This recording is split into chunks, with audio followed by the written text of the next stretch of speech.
ಇದೆಲ್ಲ ನಿನ್ನ ಮೌನದ ಪ್ರತಿಬಿಂಬ. ಶರಣನ ಮದುವೆಯಾಗು ಅಂದ್ರೆ ನಿನ್ನಿಂದ ಬಂದ ಉತ್ತರ ಬರೀ ಮೌನ.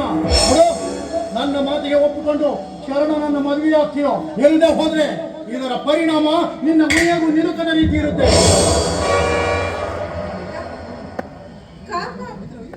ಕಾರಣ ಏನೂ ಇಲ್ಲ ಡ್ಯಾಡಿ. ನನಗೆ ಸದ್ಯ ಮದುವೆ ಬೇಡ ಅಷ್ಟೇ. ಮದುವೆ ಬೇಡ ಅಂದ್ರೆ ಮದುವೆನ ಬೇಡವಾ ಅಥವಾ ನಾನು ಸತ್ ಮೇಲೆ ನಿನಗೆ ಇಷ್ಟವಾದವರನ್ನ ಕಟ್ಕೊಳ್ತೀಯ? ಹಾಗೆಲ್ಲ ಹೇಳಿ ನನ್ನ ಮನಸ್ಸಿನಲ್ಲಿ ಮಟ್ಟ ನೋಡೋದಕ್ಕೆ ಅಪ್ಪಟ ಬಂಗಾರದಂತೆ ಕಂಡ್ರು ನದಿಯ ಲೇಪನದಲ್ಲಿ ಹೋಗಿ ಜಾರು ಬಿದ್ದವರು. ನಯ ವಿನಯದ ನಾಟಕಕ್ಕೆ ನೀವು ಮನಸ್ಸು ಓದ್ತಿರ್ಬೋದು, ಆದ್ರೆ ಯಾಕೋ ನನ್ನ ಮನಸ್ಸು ಹೋಗ್ತಾ ಇಲ್ಲ ಡ್ಯಾಡಿ. ವಿಧವೆಗಾದ್ರೂ ಒಂದು ರೀತಿಯ ಸಂಪದ ಬೆಲೆ ಇರುತ್ತೆ. ಆದ್ರೆ ಜನರ ದೃಷ್ಟಿಯಲ್ಲಿ ನೀನು ಗಂಡನನ್ನ ಬಿಟ್ಟು ಬಂದವಳು. ಅವನು ಏನು ಎಂತ ಅಂತ ನಮಗೆ ಮಾತ್ರ ಗೊತ್ತು, ಅದು ನನಗೆ ಗೊತ್ತಿಲ್ಲ. ಅದರ ಹಿಂದೆ ನಂಬಿಕೆ ಅಪನಂಬಿಕೆಗಳ ವಿಷಯ ಬಂದೇ ಬರುತ್ತೆ. ಇನ್ನು ಕೆಲವರ ದೃಷ್ಟಿಯಲ್ಲಿ ನೀನೇ ಸರಿ ಇಲ್ಲ ಅನ್ನೋ ಮಾತು ಜನ ಹಿಂದೆ ಬರದೇ ಇಲ್ಲ.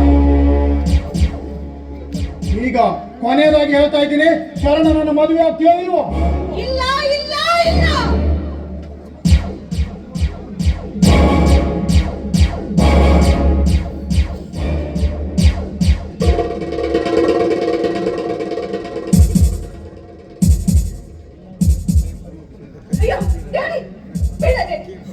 ಇಲ್ಲ ಇಲ್ಲ, ನಾನು ಸಾಯ್ಬೇಕು. ಇಲ್ಲ ಇಲ್ಲ,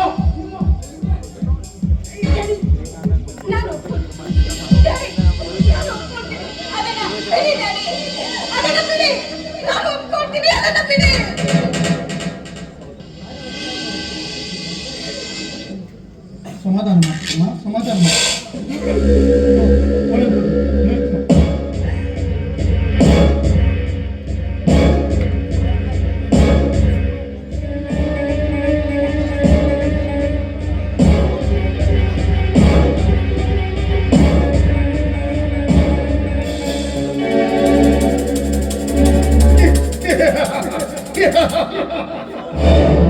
ಕಬ್ಬಿಣವನ್ನು ಬಾಗಿಸಲು ಒಂದು ವಿಧಾನ, ಬೆಣ್ಣೆಯನ್ನು ಕರಗಿಸಲು ಒಂದು ವಿಧಾನ.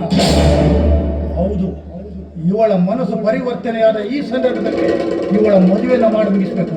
ಆದಷ್ಟು ಬೇಗ ಕಾರ್ಯವನ್ನು ಮಾಡಬೇಕು.